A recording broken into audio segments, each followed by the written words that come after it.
Okay. Hey guys. Zay here. If you know me, my name is Zay, or Xavier, whatever you wanna call me. To be honest, I decided to make this video to talk about suicide prevention, or September is suicidal awareness or suicide prevention month, and I just wanted to make this video to not only talk about my experience with um the topic, suicide and stuff, but with also talking about how me um how it kind of affected me, and how it also affected my walk with Christ. So this is a whole video that I wanted to make like a while ago, because I have had an experience recently, but that's neither here or there. Or that's part of what I'm talking about. This is the first time making a video like this. Unedited, and I only got 27 minutes of space, so we're gonna make this. We're gonna try to make this happen. So yeah. I just want to say first that honestly, this video has been on my heart for quite a while, because not only is it a video for like me, for me to make and things, but it's also a video to kind of share my story, and maybe it'll possibly get other people to share their stories, because no matter how much we see it, no matter how much we feel like we're alone or by ourselves in this like place or this funny world, you're not alone, and there's people like you. Like recently I met someone that's kind of similar to me. It's like we almost raised up the same way, and we're basically the same person. It's kind of crazy, but yeah, I'm probably gonna say but a lot, to be honest. So where do I even start? I guess growing up. Okay, so basically, if you know me, um, I grew up in a house that was, two parents. I had two parents, and I had, siblings. But growing up, it kind of felt like I was kind of neglected as a kid, and even then, as being neglected, it seems like I was alone for most of that time. And with that, you kind of get in the mindset of home isn't safe if you're neglected, or if stuff is going on. Home doesn't feel safe, basically. And that happened to me. And even going to school, school would be a safe place. School, I even got bullied a lot by other kids and stuff, and school wasn't safe either. So yeah, it was a lot. And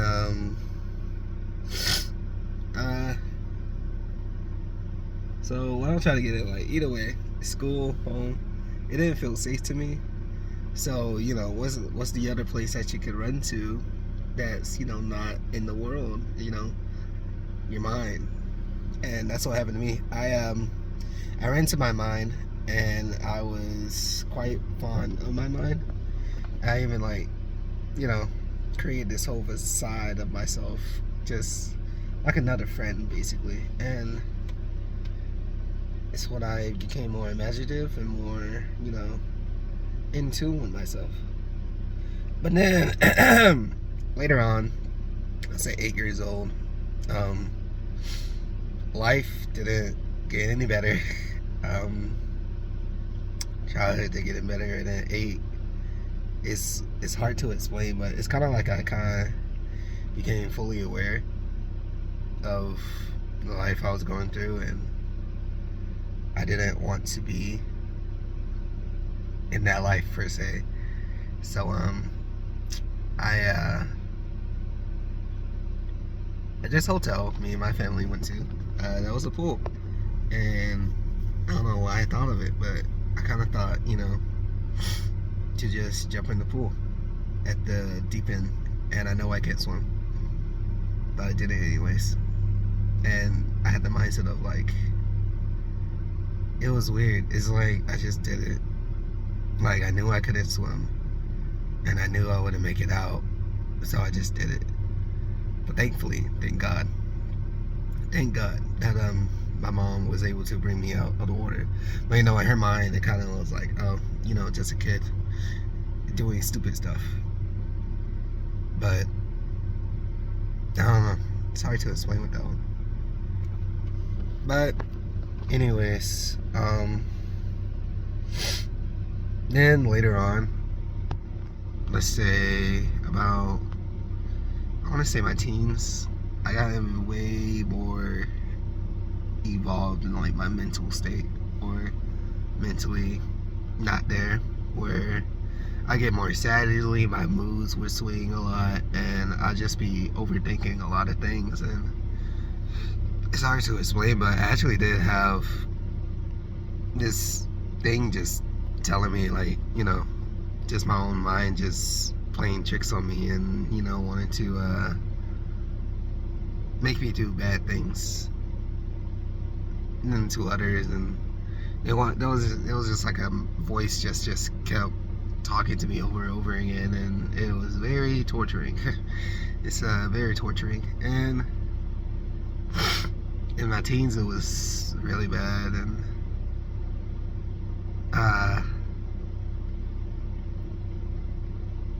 it got worse whenever I graduated high school.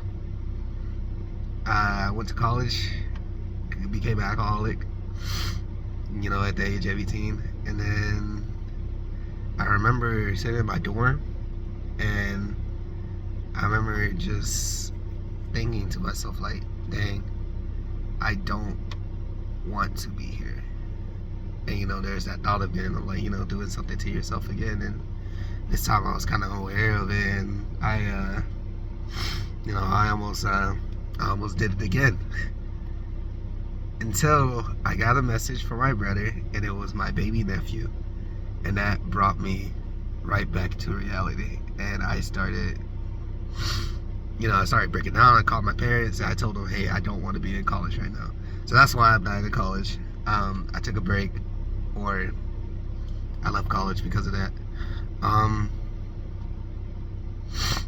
Then after that, I kind of, I started to change more, and I started to, get better. But then I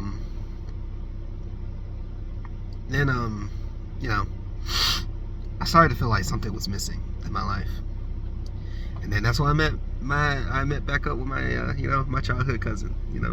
He was like a brother to me, and he brought me to his home and stuff, and to his town, and they're really good people. And then I ended up going to church with him on Easter, and I ended up accepting Christ. And and ever since then, like throughout that whole time of having the Lord with me, it really changed my perspective and changed my my life. And man, I really appreciate my cousin for bringing me there, and then just being with the Lord felt very comforting. And I even dealt with a lot of things that I never dealt with before, that it finally came to a point where I can finally release all of that negativeness out, and then I pushed it away. But there was still some stuff that I still haven't dealt with before. Even like I went through deliverance and things like that, and I still felt good getting most of it out, but I still think there's the rooted pieces that I never actually dealt with, so it never actually got out, if that makes sense. Um, yeah, so that was all in Statesboro. Statesboro was great. Love Statesboro. Oh, yeah, that's the town. My fault. Statesboro, yeah. It was great. New Covenant Church. It's a great church. Love that church. But, even then, I went to, you know, I went to that church and, I was doing great. But then I felt the enemy was trying to attack me again. It's like when the devil knows that you're doing something good, when the devil knows that you're getting through progress, he'll do anything and everything to stab at you. And granted, it's also me, because I could have, avoided a lot, but I'm only human, and sometimes we make decisions that we want to do for ourselves or the best for ourselves and whatnot. But I was in a relationship. When I went to Statesboro, and it was great for the most part. But I think it started getting bad around the end of 2024, yeah, and then the beginning of 2025. It wasn't as good, where eventually I had to, confront the Lord about it, and basically it brought me to the point of like I had to break up with this person, and I did at the time. But when you have connections to someone like that, your heart still tried to keep them there, And after like a month of being broken up, we got back together. And at this point, I had no house because of circumstances. My car was in the shop, and then I had no job. But then later on, after my deliverance, I ended up having a new living space. My truck was fixed. That's what we're in right now. That's right. No, it's my truck. My truck was fixed, and I had a job. I was a substitute teacher. Everything was going great. And then me and the girl I was dating, we got back together, and it seemed like everything was going smoothly. But I knew something was off, because I didn't feel like I was living. I know I wasn't living the way I was when I first came into Christ to where I am now. Everything, I was getting filled with worldly stuff, but I wasn't focusing on my spiritual stuff, if that makes sense. It's like, yeah, I was going to, school of ministry. This school of ministry is a course we have at the church. School of ministry, I was going to groups. I was attending church, but I wasn't focusing on my own prayer life, my own spiritual life. It even came to a point where I felt like I was moving away from God and away from the Lord and stuff. And then I had a dream. I was laying in bed, at my girlfriend's house. I was laying in bed, and I went to sleep. I think at this time I did have COVID or something. I was sick, and I had this dream about a storm, and it was a storm happening outside the house. And it's like I went to hide, but I ended up hearing someone crying, and I went to help them out. And when I woke up, I just heard loud and clear, a storm is coming, be prepared. And after that, I definitely got hit by a storm. Let me tell you, my relationship, I'm not making this video to speak ill about anyone. I am making this video to share, I guess this is my testimony. Share my testimony, share my thoughts and all that.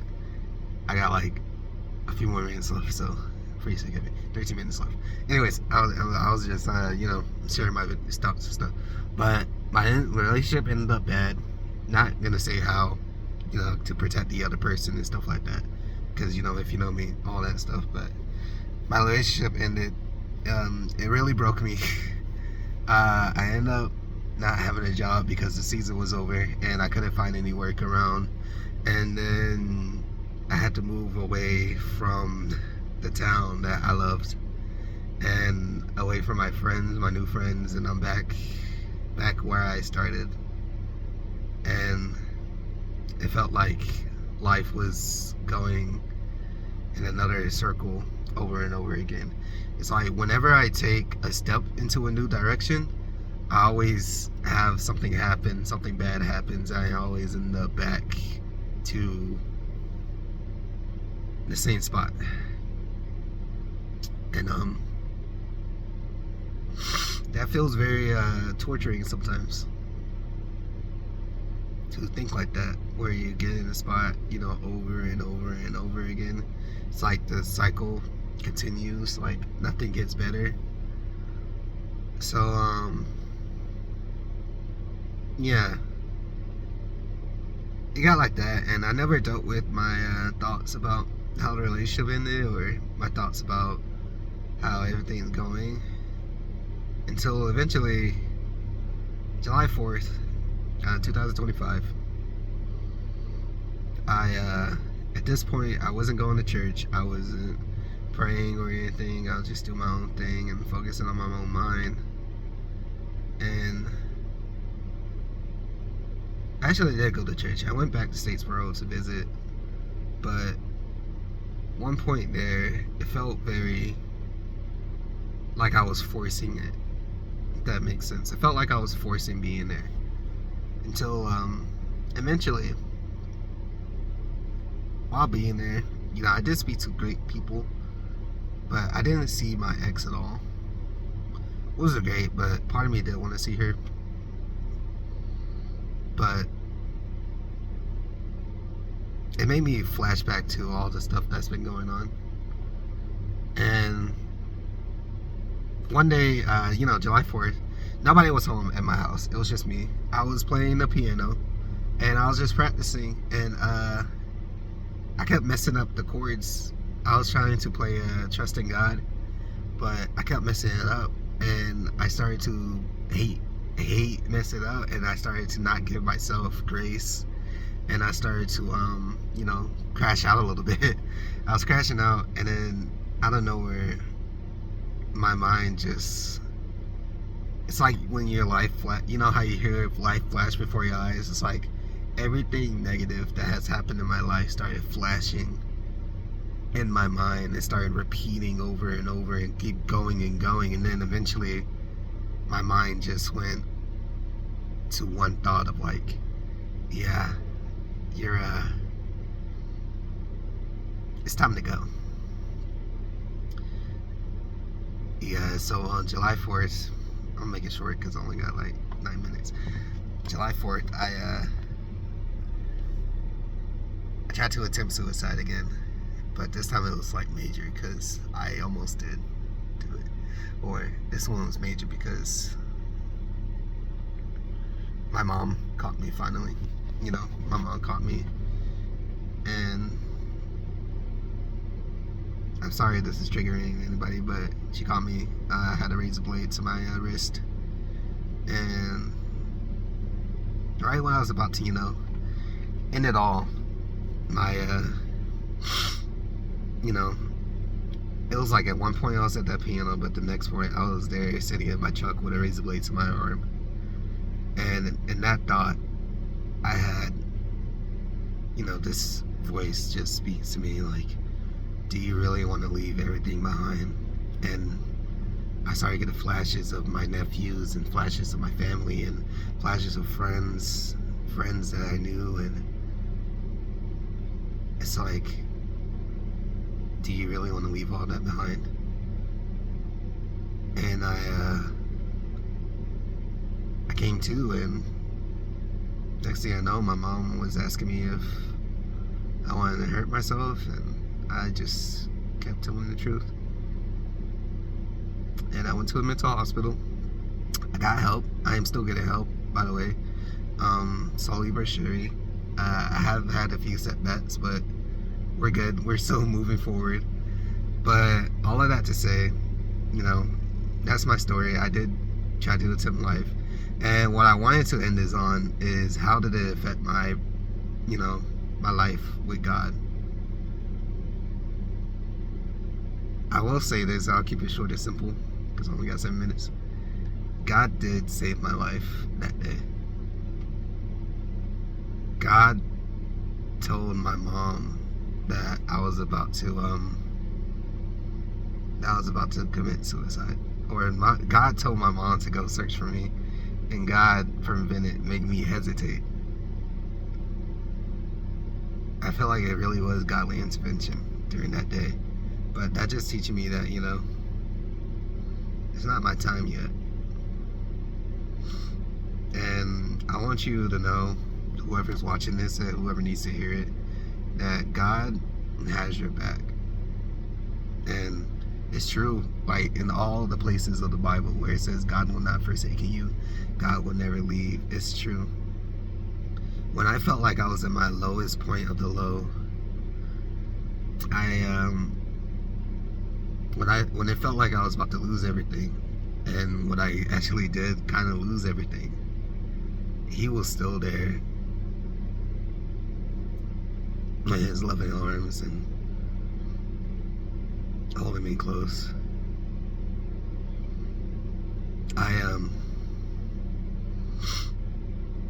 I wouldn't be here without God. And I thank Jesus for paying for our sins. And I thank God that I'm still here. Because I know life might be hard. Wherever you are, life might be hard. And things might be, seems like nothing's going the way you want it to. It is the faith of the Lord that keeps us moving. And just know that even on the rainiest days, there's always going to be a rainbow. Because that rainbow represents God's promise to us. That everything's going to be alright. And He loves you. I love you too. And remember, always talk to somebody. Always talk to someone. There's always someone to talk to. And then prayer is very important. And I will say I have been trying my best to get back into the way I was before. I've been praying here and there and reading my Bible here and there. And, sometimes it's hard, but I just got to keep moving forward. Like, I feel like a really good story to represent, like, what I'm going through right now is Job. That's the first thing I read after the whole events with Statesboro. I read Job, and one thing I learned is that even throughout his bad times, even when he said things against God, it seemed like it was against God, he was being honest. And that's what God loved, and that's what, he was being honest to God, and he was basically throwing his heart out and sharing everything that he wanted to the Lord. And the Lord, He accepted that, and He brought everything back tenfold. So it's just you need trust in the Lord, and if you never tried to or ever prayed before, you can always talk to me, or talk to a friend or something that's near you. But you can always talk to me. But yeah, that's my story. I will say, God, I'm still holding on to Him no matter what. I'm still on His side. He's always in my heart. And I know at one point I did question my faith, but that was on me. That was more on me instead of not on Him. It's on me. Wherever I'm going through is on me, and it is up to me to find the heart to follow Him or not. But yeah, that's about it. That's my video. It's probably be on YouTube. Um, if you're watching this, you are loved. And I love you. God loves you. And yeah, that's my story. That's my testimony. If you ever want to share yours with me, you know, I'm always here. But yeah, also watch out for others, because this is a very, you know, sensitive topic and stuff like that. And maybe somebody else is going through the same thing, you know, mental struggles and stuff like that. Just you know, check on people, check on them, because you never know when someone can make that decision or when someone can change mindsets. And it can happen easily. They really can. They really can. So yeah, I'm gonna end on that. Watch out for each other, love each other. And yeah. Alright guys, I'm gonna go ahead and end the video.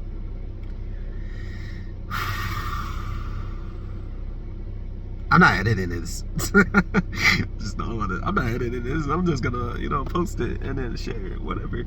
Anyways, okay. Oh, my outro. Okay. Okay, this is what I do. I'm not gonna do a question of the day because I'm not gonna do that. Anyways, I'm just gonna leave it away. I hope you guys have a great one. And stay blessed and stay breezy. See you later.